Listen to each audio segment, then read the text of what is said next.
Dimensión con Dionisio Gutiérrez. Guatemala atraviesa por una situación fiscal crítica. Después de haber alcanzado una recaudación tributaria equivalente al 12.1% del Producto Interno Bruto en el año 2007, esta disminuyó hasta llegar al 10.2% del PIB en el año 2015. Esto se debió principalmente a una disminución significativa en el pago del IVA de importaciones y de aranceles, derivado del contexto económico global y del poco control que la SAT ejerce en las aduanas.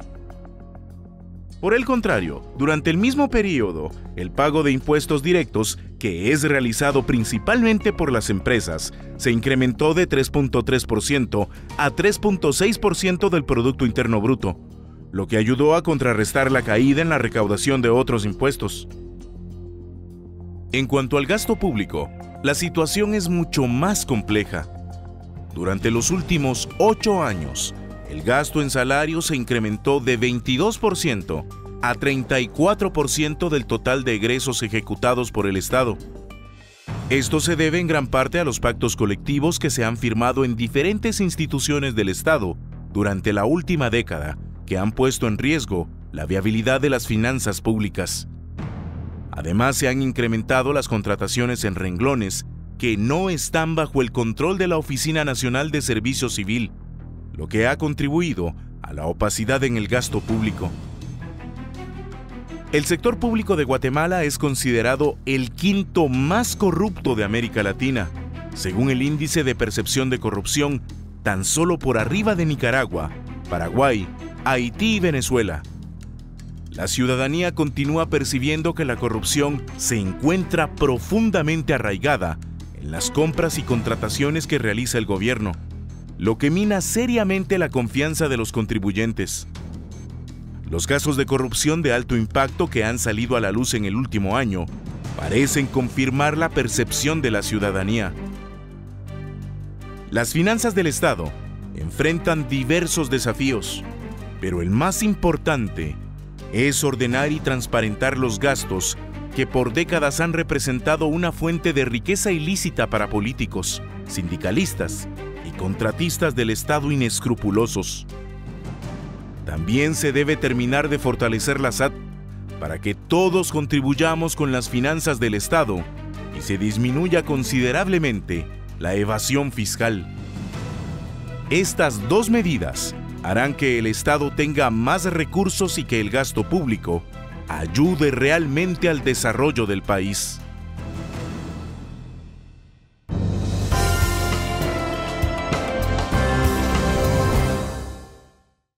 Impuestos, una nueva reforma fiscal. Bienvenidos al programa Dimensión. Ese es el tema que vamos a tocar el día de hoy y estaré como moderador invitado, dado que el doctor Dionisio Gutiérrez no ha podido estar. Una nueva medida fiscal. Nos enfrentamos, como todos los años, como todos los gobiernos, a que durante el primer año de gobierno pues, se presenta ante el Congreso una nueva medida fiscal o un nuevo paquete fiscal. De eso vamos a discutir el día de hoy y para ello tenemos analistas de renombre. El doctor Fritz Thomas, quien es analista, el diputado Álvaro Velázquez, del partido Convergencia, el licenciado Paulo de León, director de CABI, y el licenciado Ricardo Barrientos, analista senior de ICEFI. Estamos ante un guión que pareciera que lo hemos vivido otras veces. Los gobiernos siempre prometen cuando están en campaña de que no van a subir los impuestos y luego durante el primer año, pues ya no es sorpresa porque de verdad ya se espera que se pueda dar este tipo de situaciones. En el caso de este gobierno se esperaba una situación diferente, pero finalmente se dio. Esta semana se presenta una reforma fiscal que incluye diversos aspectos. Dentro de ellos, subir algunas tasas, poder retomar el tema de la planilla del IVA y algunos otros aspectos que han generado ya una discusión dentro de la sociedad civil. ¿Qué podemos hacer o cómo podemos evaluar esta reforma en términos generales? Licenciado. Bueno, yo empezaría con una metodología de disensos y consensos, ¿verdad? Yo creo que el primer consenso que sí tenemos en cualquier mesa de discusión es que esta no es una propuesta de reforma fiscal, es una propuesta de reforma tributaria. Todas las medidas que por lo menos fueron anunciadas ayer y que uno puede ver en el comunicado del Ministerio de Finanzas Públicas tiene que ver con modificaciones de impuestos. Me atrevería a pensar que hay un consenso, que esto sí requiere una discusión mucho más integral en el aspecto fiscal, o sea, hablar de calidad, efectividad, transparencia, eficiencia de gasto, deuda, transparencia, pero también de efectos económicos no fiscales y también hablar de algunos impactos más de tipo social. Yo creo que ese sería el primer consenso, que es necesario que al discutir en el Congreso de la República esta discusión se complemente necesariamente con otros ámbitos de discusión. Creo que ese es un primer consenso. Y luego, en el análisis de las medidas tributarias que se propusieron, pues creo que debemos escuchar la explicación técnica del Ministerio de Finanzas y por supuesto que ahí siempre en los temas de impuestos van a haber diferencias, pero yo diría es maximizar aquellos aspectos que puedan resultar positivos y minimizar aquellos efectos negativos. Por ejemplo, creo que posiblemente vamos a estar de acuerdo que esa propuesta de incrementar en casi 240% el impuesto actual a la distribución del diésel, pues tiene impactos económicos, fiscales y sociales que sí tenemos que ver con mucho cuidado. Y así nos podemos ir con toda la propuesta, ¿verdad? Pero creo que falta un debate integral. Doctor. Bueno, yo creo que un aspecto es todo el técnico, digamos, los aspectos positivos, que sería describir los efectos que van a tener este paquetazo fiscal y una discusión de los normativos en el sentido de qué debiera de ser, qué no debiera de ser con respecto a las diferentes medidas que se están tomando. Y encima de todo esto creo que hay una sombría que es la más importante, que son las cuestiones de fondo, ¿verdad? De fondo. Y, por ejemplo, yo escucho mucho esta palabra consenso, ¿verdad? Y ahora ya el proceso democrático, lo que nosotros entendemos como proceso democrático, se ha vuelto fundamentalmente un proceso político por medio del cual algunos se ponen de acuerdo de qué le van a quitar a otros para dárselo a unos terceros. Y la ruta a mantener el poder político depende de con qué habilidad se logra manejar ese proceso de despojar para dar. Decía Pablo cuando entró, esta es la primera reforma tributaria que yo recuerdo, donde ni siquiera nos están ofreciendo nada, ¿verdad? No. Ni siquiera están hablando de todas las magníficas cosas que van a hacer y todo, sino que solo ahí va, porque necesitamos.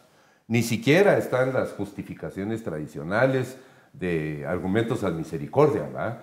Es para la educación, es para salud, es para ayudar a los pobres, cuando la realidad es que por cada quetzal adicional que va a entrar de impuestos, un porcentaje altísimo ya está comprometido y no va a ir a parar a ninguna de estas cosas. Entonces es este modelo mental que nos han infiltrado, donde de alguna manera tenemos que asociar más ingresos ahorita para el gobierno con más bienestar para toda la población, especialmente la más necesitada. Quiero hablar más adelante de aspectos más técnicos y todo, pero ahorita esto es lo que más me llama a mí la atención, es decir, este es un proceso puramente político donde el gobierno de turno quiere más recursos y el consenso consiste en poner a los que van a recibir esos recursos a ponerse de acuerdo, ¿verdad? Digamos, y esto ha terminado al final en el Congreso. Hay que lograr el acuerdo de los diputados. ¿Quiénes son los diputados? Los primeros interesados en saber cómo se va a gastar la plata, ¿verdad? Entonces... escuchemos la opinión del diputado para ver qué opina de este paquete que le han lanzado al Congreso. Yo soy de los que creen que hay que fortalecer las finanzas públicas en función del desarrollo e incluso del propio mantenimiento de las promesas de campaña del gobierno. Yo creo que el gobierno cayó en cuenta que su promesa de no aumentar impuestos era imposible. Y tanto es así que la propuesta se llama de fortalecimiento, perdón, se llama de recuperación de la capacidad fiscal del Estado. Ellos admiten que tienen una propuesta que solo cubre lo mínimo. Y por lo tanto yo considero que se trata de una propuesta conservadora, tímida, que pretende al final de cuentas trasladar al Congreso el costo político de arreglársela. Y eso es lo que vamos a hacer. La Comisión de Finanzas recoge en esta semana la iniciativa, en la siguiente plenaria se manda a la Comisión de Finanzas, entiendo que la Comisión va a convocar audiencias públicas y el presidente del Congreso, Mario Taracena, anunció que tendría que estar lista el dictamen antes de noviembre pues aprobada antes de noviembre de este año. Así que tenemos plazo récord y incluso las audiencias no deberían pasar hasta antes del 15 de septiembre. Entonces, terminarse antes del 15 de septiembre las audiencias. Esto se contrapone a la propuesta que trajo el CACIF y compañía de que se hicieran unos diálogos que duraran 2 años, que para mí, mi propia lectura, era una pérdida de tiempo o ganar tiempo mientras no se terminaba esto de aprobarse o de discutirse. Y ahí pues se va uno a la antigua, se va uno a conocer otras experiencias, a Panagachel, lo que sea, pero no tenemos resuelto el problema ingente del propio gobierno más los temas de salud. Y yo creo ¿usted que no le parece la propuesta porque considera que es demasiado conservadora? Conservadora. Sí, que no quisiera es una reforma más impuestos, fiscal. más... Exacto, pero aún así, hay que plantearse que sí el Estado de Guatemala tiene, la propuesta lo indica, unas carencias enormes en materia de salud, educación, justicia, etcétera, que hacen imposible la propia viabilidad del gobierno. Entonces estamos apostándole con esta medida, siento yo, a la propia gobernabilidad del Estado y de las finanzas. Al final tenemos 2 posiciones aquí que están contrapuestas la una con la otra. Vamos a continuar con esta discusión en nuestro siguiente segmento. Continuamos con Dimensión.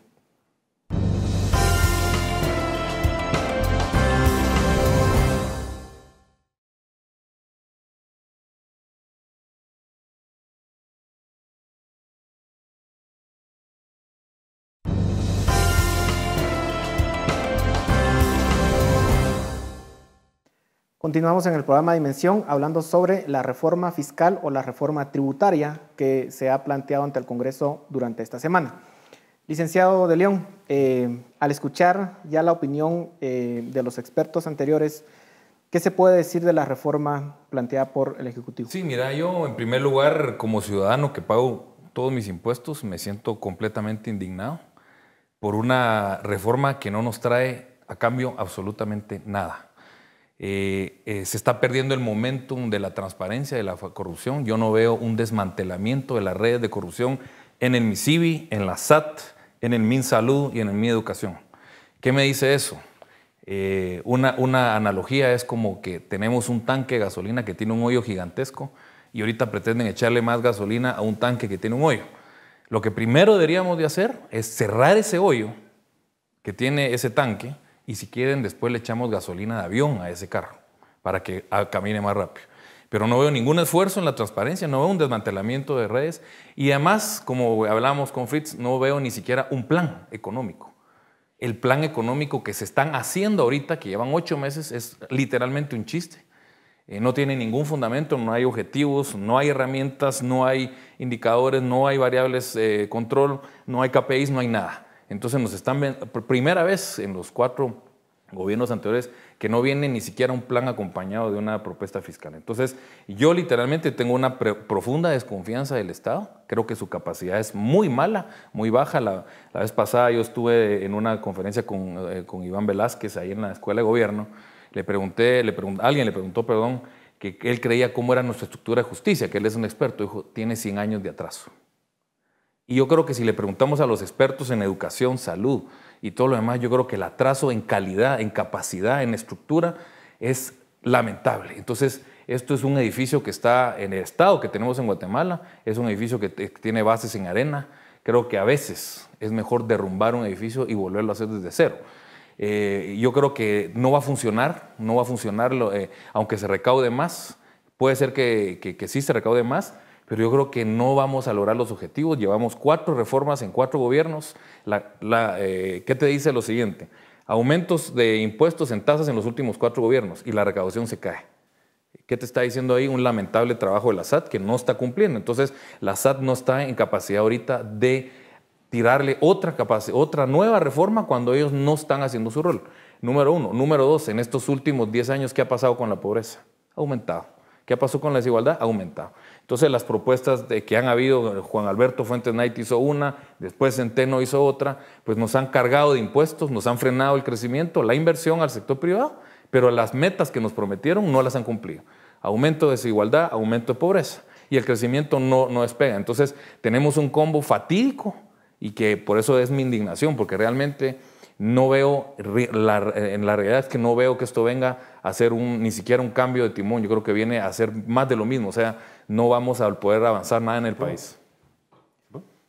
Vamos a ver, solo quisiera intervenir, pero fíjense que aunque estamos viendo posiciones encontradas, yo sí leo acá puntos en común que yo quisiera rescatar.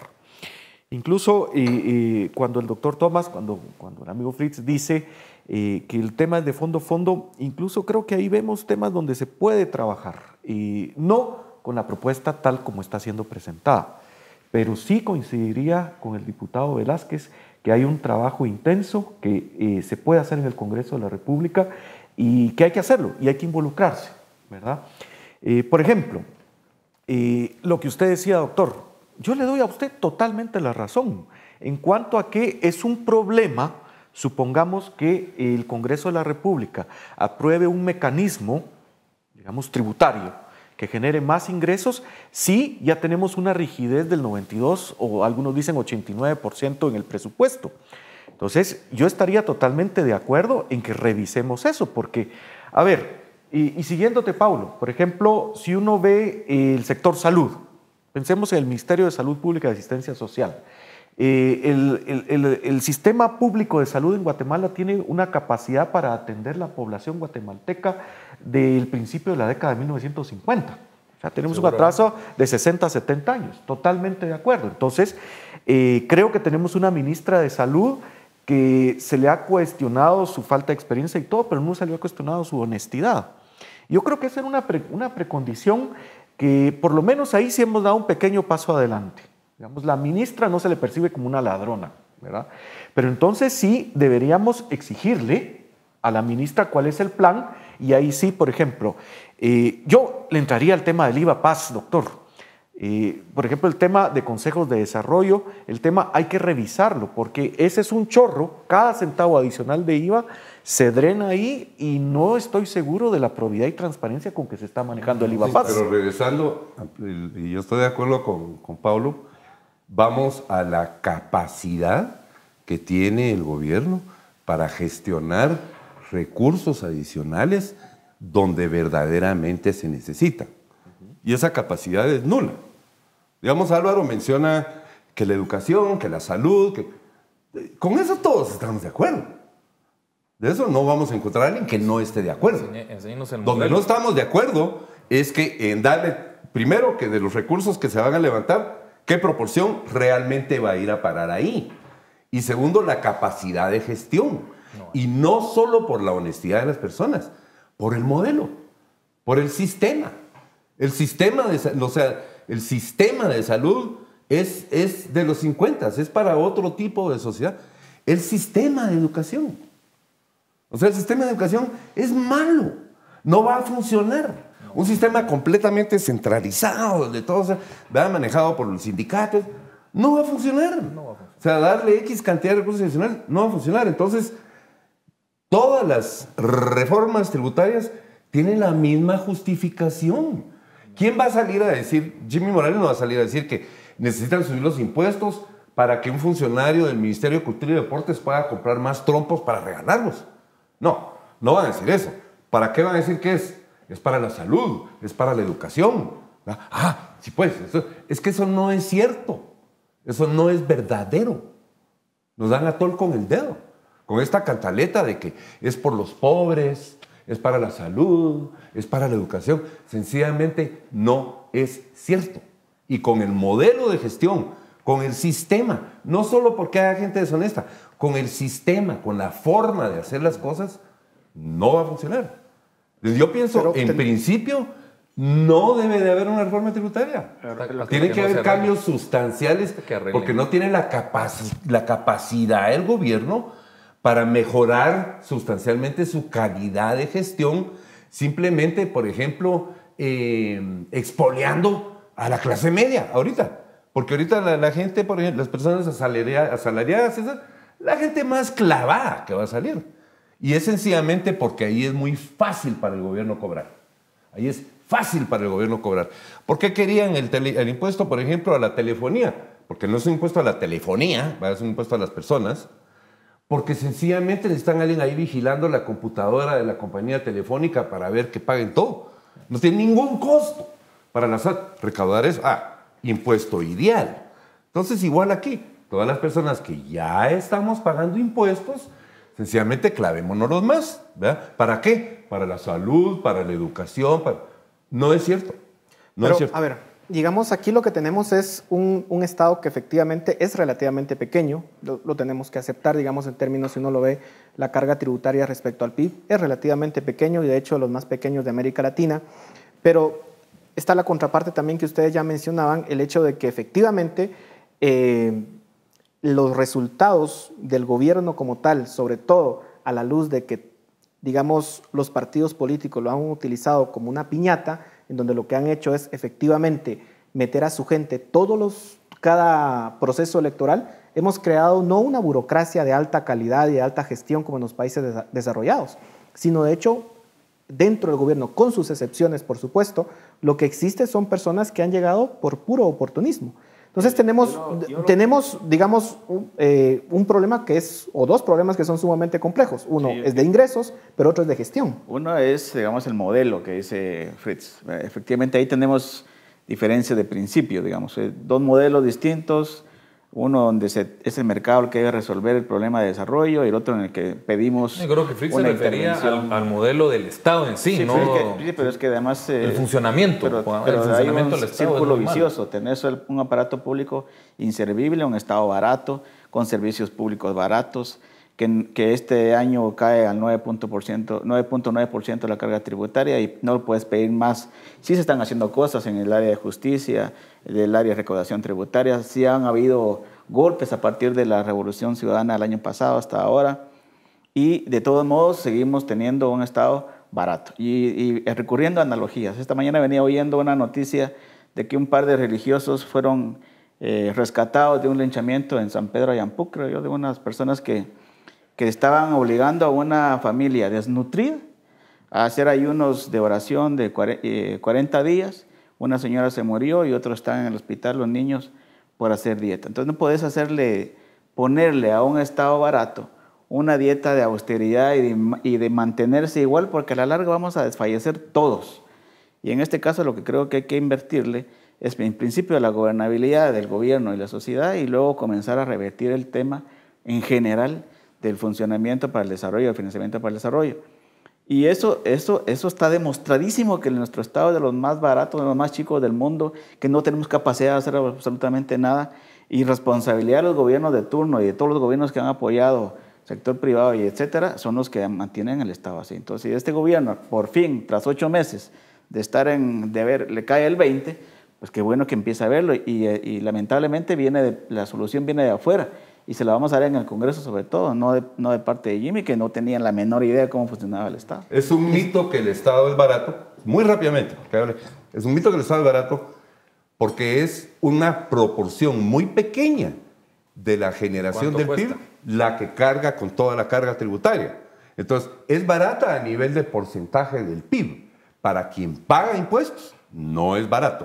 No es barato. Como porcentaje del PIB es muy abstracto. Se amplía la base tributaria, sobre todo cuando rescatas el tema del pequeño contribuyente. Yo creo que nos queda un minuto y el licenciado León. Sí, mira, yo creo que el problema, yo creo que una columna de Manfredo Marroquín muy buena que decía, agarrando la frase de Clinton a Bush de que es el modelo estúpido, cuando le dijo que era la economía estúpido el problema, yo creo que el problema aquí es la estructura estúpida. O sea, es una estructura que no funciona.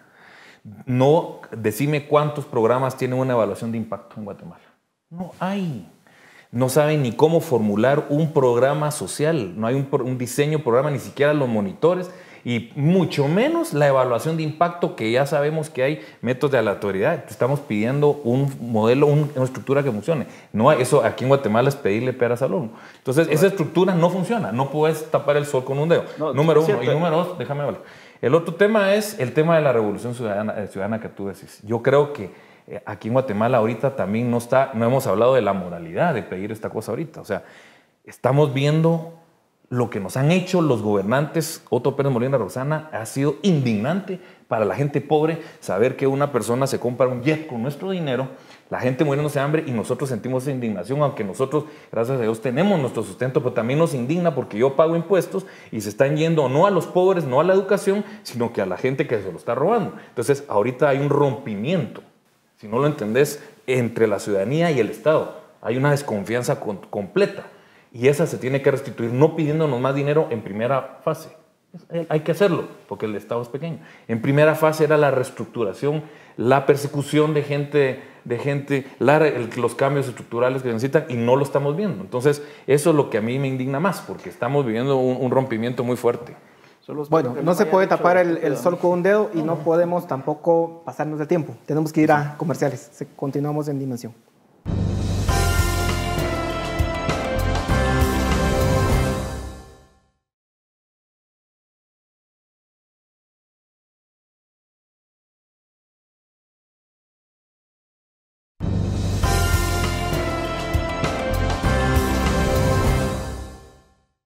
Continuamos en Dimensión con un tema controversial que es la reforma tributaria. Licenciado. Sí, miren, yo les planteo, yo creo que hay que tener cierto sentido de proceso, porque yo no podría descalificar ni negarme a ninguna de las posiciones que todos hemos planteado.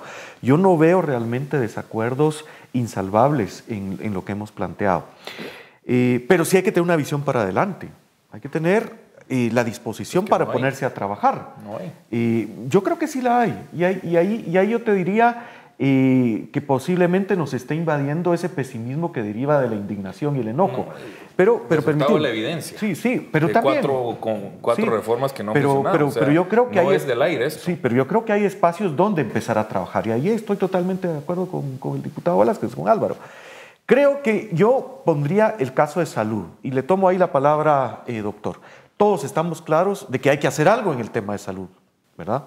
Entonces, creo que la propuesta de levantar más ingresos no habría ningún problema de condicionarla, por ejemplo, primero a liberar las rigideces que obviamente van a desviar a los recursos adicionales. Esa es una propuesta trabajable y hay que ponerse manos a la obra. Pero también hay que pedirle, y segundo, apoyar a la nueva ministra a que, por ejemplo, se presenten planes de trabajo muy específicos. ¿Cómo va a solucionar el problema sindical? Creo que estamos claros de que ese es un problema que hay que abordar y queremos ver un plan de trabajo. ¿Cómo va a resolver el problema de abastecimiento? Que es un problema logístico, es un problema técnico. Es de administración. Es de administración. Entonces, mi sentido de proceso, y ya veo ahí una expresión de pesimismo, y aquí concluyo, es un tema de pongámonos a trabajar también nosotros. Sí. Creo que como centros de investigación... No es pesimismo, sino que es decir, mira, indiscutiblemente es necesario, por ejemplo, cambiar la relación sistémica que hay con los sindicatos. Es necesario hacer eso. Es necesario mejorar, revolucionar el sistema de compras, ¿ok? Pero estamos hablando de hacer más eficiente un mal modelo, un mal sistema de gestión. Es decir, no se trata solo de gente honesta más eficiente. El sistema este centralizado, donde subsidias completamente la oferta. Por ejemplo, a mi juicio, en lugar de la demanda, donde todo está controlado desde arriba, que se quiere determinar de dónde sale el lápiz que va a tener alguien en Santa María, Tahuacán. Es decir, es un problema de conocimiento, de gestión. No es solo de que hagámoslo más eficiente. Eso es a lo que voy yo. Entonces, yo estoy más en la línea de Pablo. Tienen que haber cambios significativos. Vuelvo a insistir, no está la capacidad. Ahora, la otra cosa, se habla de levantar fondos. No es levantar fondos. Es una familia de 3 hijos que tiene un ingreso, que tiene a 2 en un colegio y a otro en el primer año de la universidad, que les tiene que dar esto, que les tiene que dar aquello, que de repente el Estado decide que le va a quitar más.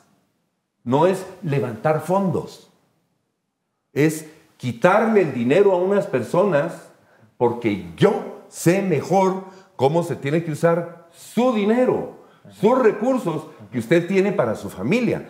Yo, político, yo tengo una mejor idea, es para el desarrollo, es para la salud. No, pero esa es la verdad, esa es la realidad. Estás cayendo en cuestión de principios, mira. Realmente es cuestión de principios. Sí, pero mira, francamente, los datos lo que están revelando es que ha habido crecimiento económico y pese al crecimiento económico ha crecido también la pobreza. De 53 pasó a 59% la pobreza. Las brechas sociales siguen ampliando. ¿Y vos crees que eso se resuelve aumentando los impuestos? El Estado sigue cayendo, la inversión bruta de capital sigue cayendo, todo eso.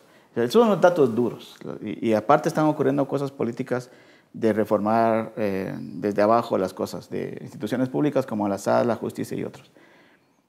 En medio de ese marco, vos tenés que decidir si le comenzás a descontar a los ricos lo que han venido ganándose. Clase media.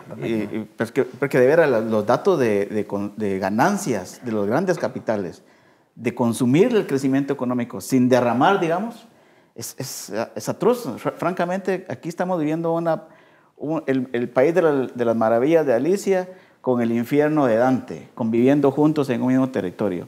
Alguien tiene que comenzar a poner orden en este desfinanciamiento que tenemos del desarrollo de la... Y perdón, antes de darte la palabra porque te toca, pero yo quiero responder algo así. El caso de salud específico. Si hay algo que de verdad no está centralizado, es el sistema de salud. Y pongo el sistema de primer nivel de atención, cuando se le dio a ONGs. Si hay algo desordenadamente descentralizado es el sistema de salud. Ni siquiera tienen un sistema electrónico de inventario que sea centralizado. Entonces, tampoco es que haya hay un problema de centralización excesiva ahí. Y quería acotar eso porque ese es un hecho técnico y es un ejemplo de mala administración que se puede arreglar. Pero entonces, mi propuesta es, sé que tenemos diferencias de visión, pero hay que ponerse a trabajar. Perdón, bueno, sí. No, yo finalmente el tema, estamos hablando de eso, pero también no veo nada a favor del crecimiento del gobierno, ninguna propuesta. No veo una ley de leasing, una reforma del sistema financiero, no veo la flexibilidad laboral, no veo el tema de Proguate, que está claramente identificado como Nicaragua, que lo hace brillantemente. No veo nada por el otro lado, o sea, nos están dando un garrote, pero no nos están dando zanahoria, como dicen los gringos. Esa agenda está en el Congreso y van a pasar. Ojalá, pero por eso hay que dudarlo, porque la flexibilidad laboral lleva, si no me equivoco, 10 años o más, no sé. Entonces, no nos están dando nada. Mientras tanto, me preocupa el crecimiento que cae, la inversión que está asustándose, los empleos que no se van a generar, por lo tanto, no van a haber ingresos adicionales para las personas. Veo una agenda completamente animadversión a la inversión, golpe a las minas, hidros, sector agro. Entonces, como le dijo, tuve un debate con alguien que estaba a favor de esa agenda. Yo le decía, me querés matar todos los sectores. ¿Y de qué sector vamos a vivir en este país? O sea, en contra del agro, que es el 15, en contra de las hidros, que es el 6, en contra de las minas, que es otro 2, también el sector industrial. Entonces, ¿de qué vamos a vivir este país? Entonces, no hay una agenda tampoco de crecimiento. Yo creo que sí, yo entiendo los recursos, entiendo la carga baja, pero también necesitamos crecimiento y no veo una obsesión por reducir la pobreza, no veo una obsesión por aumentar el crecimiento, no la veo en los funcionarios actuales. Por lo tanto, a mí, yo mi indignación es porque yo esperaba más. Esperaba más del gabinete económico. Sí. Hay algunos datos, digamos, que es importante mencionar. Digamos, el diputado mencionaba el tema del crecimiento. Sin embargo, hay que recordar que somos la segunda economía que menos ha crecido de América Latina en términos per cápita. Por supuesto. Así que, digamos, no es que seamos el país que más está creciendo en América Latina. Al contrario, somos de las economías con menor crecimiento económico. Ahora, el tema que quisiera plantear es el tema de que hemos hecho diversas reformas tributarias en los últimos 4 gobiernos. Y la recaudación sigue, en algunos casos sube algunos puntos y en el peor de los casos, que es lo que hemos visto desde el año 2007, cuando se alcanzó una recaudación de 12.1% del PIB y hoy está en 10%. O sea, ¿qué está fallando? Porque claramente no está bien el gobierno, la forma en que está funcionando, pero tampoco ninguna de las reformas fiscales han funcionado. ¿Por qué? Yo tengo ahí mis lecturas que, por ejemplo, la de Pavel Centeno fue técnicamente mal hecha, ¿va? Y carredeada en el Congreso, digamos, en ese momento por la bancada. Pero venía, tomaron elementos de la UNE, ¿verdad? En la recaudación fue durante Juan Alberto, que estaba de 14 y se cayó a 10. Seguro. Pero entonces, ¿qué pasó ahí? También hubo una crisis internacional que pegó. Pero el PIB no cayó. Privado. A ver, dejemos yo quisiera... solo, perdón, que se desaceleró. perdón, pero tenía no la cayó. palabra el diputado, Pero no cayó. dejémoslo terminar. El boicot del sector privado, que por ejemplo solo en la época de Portillo, 63 recursos de inconstitucionalidad, con el mismo Patriota 90 recursos de inconstitucionalidad de parte del sector privado. Entonces, y al mismo tiempo les vas dando ventajas y subsidios al sector privado. Entonces yo no siento que no se estén dando medidas. Esa agenda que dice Paulo está en el Congreso. Es decir, la agenda neoliberal, como yo la llamo, sí va corriendo y va corriendo bien. Lo que está siendo golpeado siempre, una y otra vez, es el tema fiscal. Estamos hablando de una misma reforma fiscal, siempre, porque siempre la estamos boicoteando desde sectores que por principio la rechazan, ¿verdad? Entonces, y que espantan con el petate del muerto, etc. Entonces, Pero en dado caso están planteadas mal legalmente y eso es lo que habría que... Se nos ha terminado el tiempo de este segmento, tenemos que cortar acá. Continuamos en Dimensión para nuestro último segmento.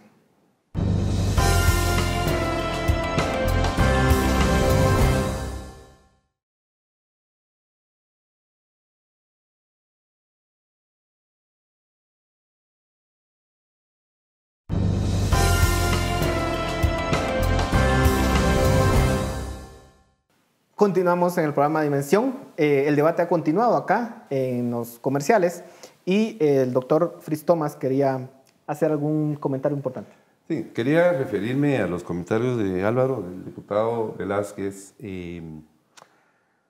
Yo escribí esto en mi columna de ayer. Mira, si yo pensara que aumentar estos impuestos fuera a contribuir al desarrollo de Guatemala, estaría a favor. Si yo pensara que aumentarle los impuestos a la clase media en Guatemala fuera a reducir la pobreza, fuera a mejorar la salud, fuera a mejorar la educación en Guatemala, yo estaría de acuerdo. Si yo pensara que aumentar estos impuestos fuera a aumentar el crecimiento económico en Guatemala, yo estaría de acuerdo. Es que partimos de paradigmas distintas. ¿Estás de acuerdo con las medidas anticíclicas o no? Ninguna, no, yo no estoy de acuerdo. Entonces, ¿viste? Sí. Paradigmas distintos. Sí. Y algunas medidas que no, pero no cuestión de paradigma, no, déjame terminar. Tuviste tu oportunidad. Dale. Es decir, yo te estoy hablando de una relación de causalidad. Vos lo estás pintando como ideológico. Ah, yo creo eso porque yo soy de tal ideología. No, yo te estoy hablando de que no hay causalidad entre lo que vos estás diciendo que es necesario y lo que se está haciendo para conseguir eso. Es decir, vos estás diciendo, no es que la pobreza, es que la desigualdad. No, es que no hay derrame y que a todos se ponen los ricos. Entonces, no, yo lo que te estoy diciendo, mira, lo que vos te estás diciendo que es el problema, lo que se está planteando como la solución, no resuelve eso. Eso es lo que te estoy diciendo yo. Yo no te estoy hablando de tu ideología, ni estoy hablando yo como hablo porque yo defiendo alguna clase social, o porque yo defiendo a la producción, o porque yo defiendo al CACIF. Yo te estoy diciendo, mira, aumentarle los impuestos a la clase media, eso no resuelve la pobreza. Aumentar estos impuestos no va a provocar más crecimiento económico. Aquí en Guatemala, el problema de la conflictividad ideológica que hay ahorita, que tiene rodeado al país con un cinturón y lo está ahorcando. Por eso no crece el país. Por eso no crece el país. ¿Entendés? Por eso no hay progreso. Porque el modelo es extorsivo. Ah, usted va a llegar a producir ahí. Quiero. Usted va a sacar producto en un rango de 10 kilómetros, de 100 kilómetros. Tiene que pasar por 15 talanqueras de diferentes comunidades y organizadores políticos que lo van a extorsionar para poder salir con sus productos. La gente se regala. Si no, no. ¿Por qué? Porque yo soy de que le regalen sus recursos, no se derrame nada de ahí. No, ¿cómo que? Estoy de acuerdo, porque no tienen propiedad en sus recursos que debieran de tener. A ver, solo... Yo quisiera volver al sí, pero no es un problema ideológico, es un problema de causa. A ver, vamos, quisiera que en estos últimos minutos que nos quedan, poder hablar de algunos puntos específicos. ¿Hay algo que se pueda rescatar de lo que se está proponiendo o absolutamente nada, digamos, se podría aceptar? Nosotros en el ICEFI vemos algunas medidas que pueden, digamos, estar bien. Por supuesto van a tener sus detractores, estamos hablando de impuestos, ahí nunca va a haber consenso. Ahí estoy claro que lo que se van a alcanzar son los máximos grados de acuerdo posible y siempre va a haber gente que va a quedar mal. Hay algunas medidas, por ejemplo, en el régimen simplificado lo veo bien, pero nada va a servir, y yo quiero responderte, Pablo, con un tema que planteabas que es verdad. ¿Por qué no han funcionado las reformas? ¿Y por qué, si esas condiciones, aun cuando hayan aspectos rescatables de la propuesta, yo creo que tiene que ver mucho con la administración tributaria, con la SAT? No importa qué tipo de medida sea, si es bajar o subir impuestos, si es una reforma tributaria en un lado u otro, en tanto la SAT no se recupere, nada va a funcionar. Hay que reconocer que se han dado pasos en la dirección correcta. El camino a recorrer todavía falta mucho, pero yo sí diría, en el aspecto puramente tributario, ya lo del gasto lo hemos discutido, pero digamos, desde el punto de vista tributario, ese reclamo que algunas personas del sector privado hacen y con el cual yo estoy de acuerdo, que muchas veces estas reformas terminan castigando a quien ya paga y siguen dejando por la libre al que es tramposo, ese aspecto fundamental que no está siendo abordado va a continuar si la SAT no se vuelve un ente efectivo. Yo ahí terminaría diciendo, lo poco rescatable que tenga la propuesta depende, en el ámbito estrictamente tributario, de que la SAT realmente empiece a andar por donde debe andar. ¿Ese podría ser un consenso en esta mesa? Por ejemplo, hablar de decir, a ver, ¿todos tenemos que pagar impuestos en este país? Sí. Pues sí, eso dice la Constitución y que el que más porque tiene, digamos, más hay independientemente que sea progresivo, eso no, porque ahí entramos otra vez a debate, pero no. ¿Todos tenemos que pagar impuestos en este país? ¿Qué es lo que dice la Constitución? Claro. Según capacidad de pago. Pero digamos, debería de ser eso. Y la segunda pregunta, ¿se está cumpliendo hoy en día? Ah, no, eso sí no. A pesar de la conservadora, y deberíamos de dirigir esa reforma hacia esa dirección correcta y solo a estabilizar las finanzas públicas actuales. Porque no te extraña que a partir de noviembre a diciembre tengamos una cadena de recursos de inconstitucionalidad de los de siempre, de los mismos contra ella. Y al que van a joder es su propio gobierno, porque es de ellos. A ellos lo van a fregar y a la población en general. Sí, no, yo agregaría que la SAT, estoy de acuerdo con Ricardo, la SAT no está en la capacidad ahorita de esta... Pero hacia abajo. Ojalá, pues sí, pero no lo veo. Fíjate que pero antes de todo, la misma SAT este año, y tú me vas a corregir, saber los datos, reconoció que la evasión de IVA era 6-7 mil millones de quetzales. Reconoció que la evasión por contrabando eran otros 8-9 mil millones de quetzales. Sí. Estamos hablando ya de 15. Solo con aumentar la capacidad de la SAT triplica la famosa propuesta de ayer, sin tocar los impuestos. ¿Por qué no le entramos a eso? De nuevo estamos el 80-20 del problema. Le están entrando al 20. El problema es la capacidad de recaudación de la SAT. Ese es el 80% del problema. Entonces se están yendo siempre por el camino fácil, nunca le quieren entrar al tema de verdad. Y así como es en la SAT, así es también el lado del gasto. Le entran al 20 el problema, no al 80 el problema, que es la corrupción y los problemas de capacidad administrativa. Entonces, mi opinión es que no importa que haya, no sé si estoy a favor o en contra, estoy en contra de que no nos entreguen nada a cambio. En contra que no nos entreguen nada a cambio y realmente en contra de una indignación ahorita popular. Realmente yo me gustaría ver, ojalá que alguien tenga la capacidad de hacer la encuesta hoy de cómo está la población. Y aquellos que tanto han alabado a la plaza del año pasado, ¿qué pensará la plaza de este paquetazo fiscal? Y Pablo, la inestabilidad en las reglas. Sí. La inestabilidad en las reglas. No se puede planear al futuro, no se puede proyectar, porque te están cambiando las reglas a cada rato. Sí. Y venís y porque todo es el plan, todo es el plan de qué se va a hacer, qué voy a producir, cómo voy a salir adelante, y esto. Pero a media cosa te cambian las reglas. Te están cambiando las reglas a cada rato. Yo, para responder de manera directa a tu pregunta, no. Yo no le encuentro absolutamente nada rescatable a este plan. Es una cuestión totalmente cortoplacista porque el ministro de Finanzas necesita más cash para esto. Esto no va a sanear el gasto. Pues no. Es decir, dentro de 2, 3, vamos a tener el mismo problema.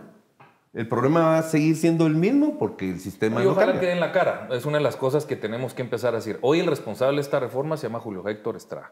Si no hay resultados, nosotros le tenemos que decir, tu reforma no entregó los resultados que dijiste. Ni en recaudación, ni él puso ahí puestos de salud. Quiero ver si hicieron los puestos de salud, si hicieron las escuelas. Y entonces tenemos que, la auditoría social es decirle, ponerle nombre a la responsabilidad. Hoy los políticos no se ganan si hacen las cosas bien, pero si las cosas hacen mal, no tienen ninguna responsabilidad. Pero como vos mismo decís, no hay mecanismos para determinar si está bien o mal. Todo el mecanismo es el porcentaje de recaudación como porcentaje del PIB. Y eso es Esa es toda la regla. ¿Y cuánto recaudó la SAT? Esa es toda la regla. Ahora, contar. la efectividad. Fritz, te quiero contar. Hay una, a todos ustedes, el año pasado en campaña se promovió el tema del presupuesto cero, base cero, para comenzar a rendir resultados en base a metas y eso.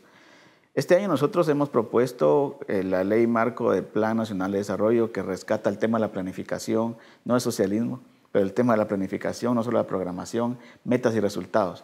Yo llamo al Congreso de la República, a mis colegas diputados, a que la consideremos y que pase a formar parte del cuerpo legal guatemalteco, porque favorecería que todo esto que hoy estamos cuestionando aquí, como la incapacidad de gestión pública del Estado, pues comience a tener un censo, digamos, que sea mensurable. Sí, la propuse yo. ¿Cómo va?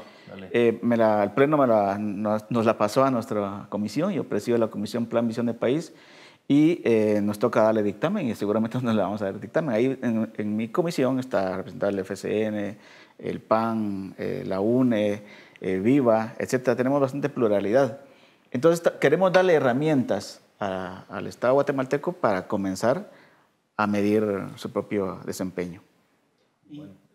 Yo, para terminar, en los pocos minutos que quedan, quisiera preguntarles, ¿ven algún tipo de aliado que pueda tener el gobierno en esta reforma? Porque lo que pareciera es de que porque se queda muy corta o porque definitivamente no va en su totalidad, no se ve ningún tipo de apoyo hacia esta propuesta del gobierno, de ningún sector, por lo que se ve.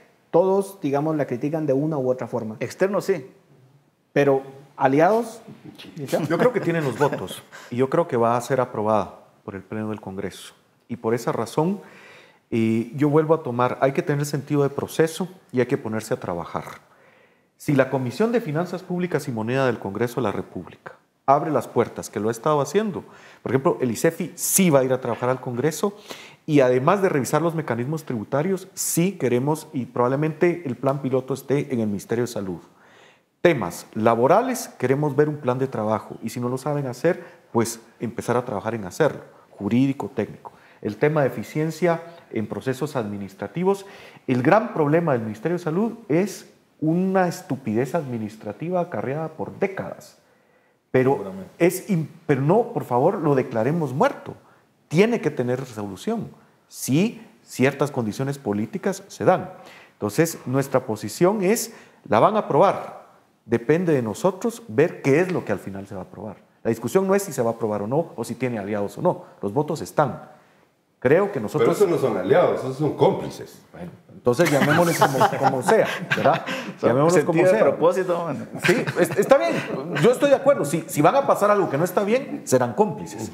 Pero entonces también nos toca a nosotros ejercer esa auditoría social sobre la propuesta en la Comisión de Finanzas. La y a los que somos puesta. bloques minoritarios, enmiendas de curul, para los que creemos que... Nos quedan 30 segundos. Licenciado de León, ¿qué se puede aprender o qué similitudes y errores se puede aprender de lo que se hizo en el 2012 con lo que está pasando ahorita, con la reforma del Patriota? 30 segundos. Sí, no, mira, es complicado, es poca, la evidencia es abrumadoramente en contra de las reformas. Me preocupa, estudiemos el caso de Salvador. Las reformas han drenado el crecimiento económico y yo sí, ojalá que no entremos en esa fase terminal de cáncer que tiene El Salvador. Entonces, el pueblo de Guatemala es bien noble, va a volver a pechugar como siempre ha sido. Pero ahora sí, que no nos den el dedo con el dedo, necesitamos resultados. Aquí está un servidor público, le exijo resultados. Yo que pago mis impuestos, y son bastantes, necesitamos resultados y que den la cara cuando no funcione. Bueno, se le ha pedido resultados durante décadas y lamentablemente no se han dado como quisiera. Yo llamo al presidente de la República a dar la cara, al presidente a dar la cara. Por supuesto. Perfecto. Bueno, Ya terminó el tiempo. Muchísimas gracias por esta discusión que estuvo bastante alegre, podríamos decir. Los dejamos a ustedes con Dimensión Redes.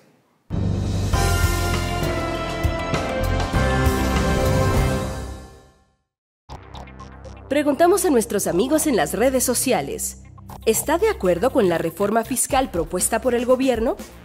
En Facebook, Carlos Raúl Pérez nos compartió su opinión.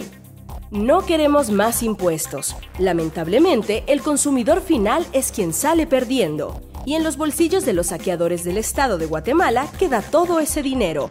No favorecen al desarrollo de las comunidades. Óscar Abraham Ayala Estrada también agregó, definitivamente no. La política fiscal debe revisarse de forma integral, tanto ingresos como evaluar efectivamente el gasto público.